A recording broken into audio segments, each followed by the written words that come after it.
4장 회심과 세례. 이번에 다룰 주제는 그리스도인의 회심이다. 이 회심은 이후 하나님과 함께 하나님 안에 하나님을 통해 하나님을 위해 살기 위해서 우리가 돌아서게 되는 필수적인 내적 변화다. 회심은 하나님의 자비하심에 응답하여 하나님께 헌신하는 것이며 회개와 믿음으로 이루어진다. 성경에서 회개와 믿음은 서로 중복되어 나타난다. 회개는 단지 뉘우치기만 하는 후회가 아니다. 생각, 목적, 행동 등 모든 면에서 완전히 돌아서는 것을 말한다. 따라서 제멋대로 사는 불순종의 길을 떠나 믿음과 신실함으로 하나님을 섬기는 것이다. 믿음 또한 그저 기독교를 진리를 믿는다는 것이 아니다. 자신감과 인위적인 희망을 버리고 용서, 평안, 생명을 위해 그리스도와 그리스도의 십자가를 온전히 믿는 것.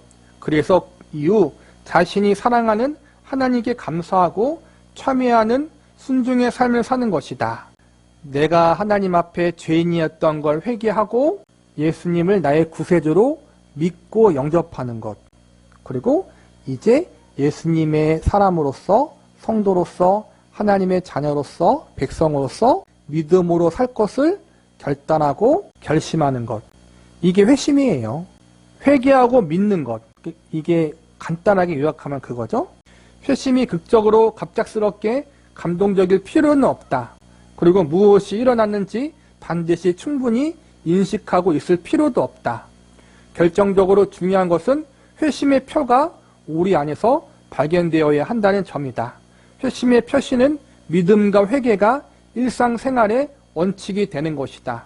만일 이런 회심의 표가 보이지 않으면 우리가 어떤 경험을 주장하든 절대 그리스도인이라는 인정을 받지 못할 것이다.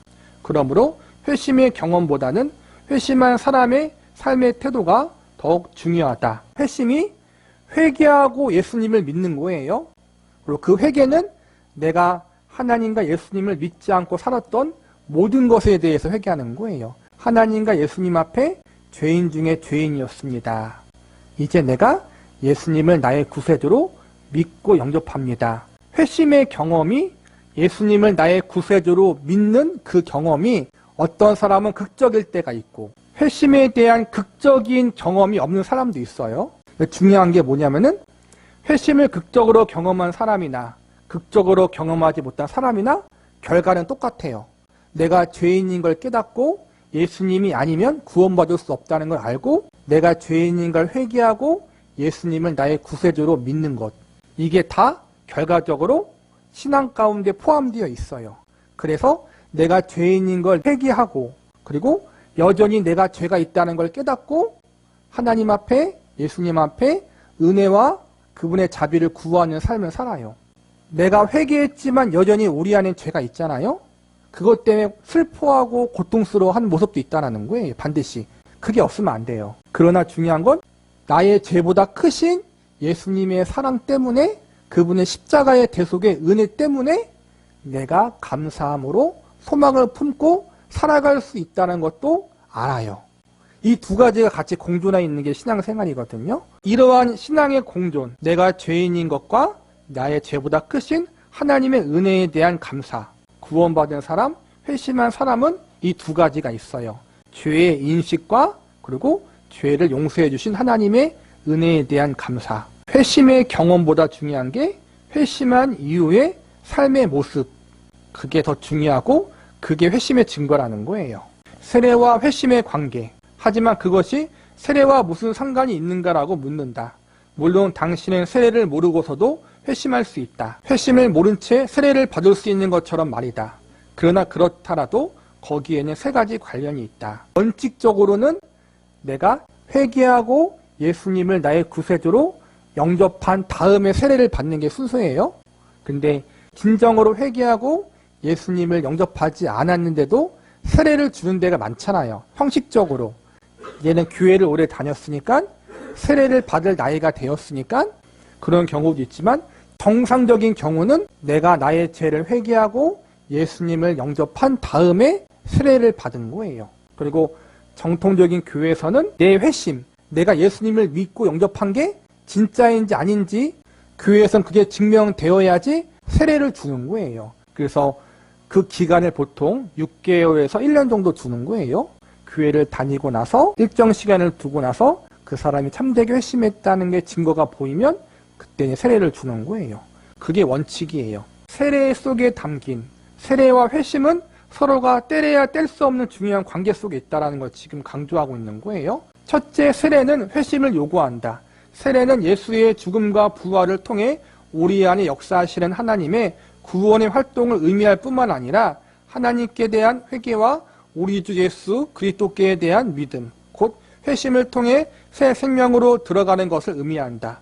회심을 결단하고 그것을 분명히 고백하는 성인에게는 세례를 받을 자격이 주어진다. 둘째, 세례는 회심을 표현한다. 세례의 상징성을 통해 우리는 그리스도인이 된다는 것이 무엇인지 알 수 있다. 그리스도인이 된다는 것은 그리스도와 함께 죽을 것을 받아들이고 그리스도를 통해 씻음받고 부활하신 그리스도의 생명과 하나가 되는 것을 의미한다.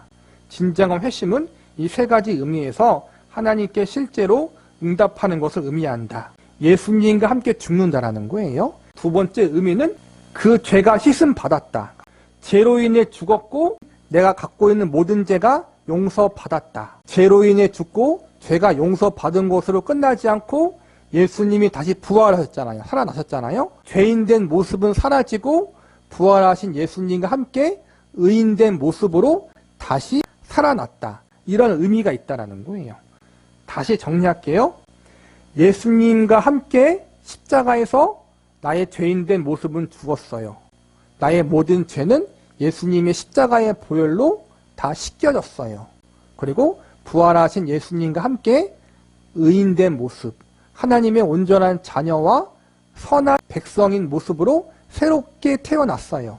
이게 세례의 의미라는 거예요. 셋째, 세례는 진정한 회심을 가려낸다. 종교적 심리 현상으로서의 회심은 기독교 밖에서도 찾아볼 수 있다. 회심 경험이 기독교적인지 아닌지, 세례의 세 가지 요구에 적극적으로 응하는지 여부에 달렸다. 세례로 당신이 고백하는 회심에 대해 알 수 있는 것은 무엇인가? 그 점을 검토하고 살펴보면 현명해질 것이다. 그러니까 세례나 회심의 경험과 비슷한 그런 것들이 기독교 말고도 많이 있다는 거예요. 신을 만나서 새로운 거듭남의 인생을 살아가는 경험을 한다는 거예요. 그들과 우리 기독교가 다른 게 무엇이냐? 중심엔 예수님이 있는 거죠. 예수님의 십자가 앞에서 나의 죄된 모습이 함께 죽고 예수님의 부활로 말미암아 내가 새롭게 다시 태어났다. 예수님이 중심에 있다는 거예요. 우리의 회심에, 우리의 세례에. 그게 다른 종교와 우리 기독교가 다른 거라는 거예요. 오직 예수님으로 말미암아 우리의 죄가 다 씻음받고 용서받고 오직 예수님으로 말미암아 우리가 새롭게 태어날 수 있다. 이게 우리 기독교 세례라는 의식 속에 담긴 것이고 우리 신앙의 의미라는 거예요.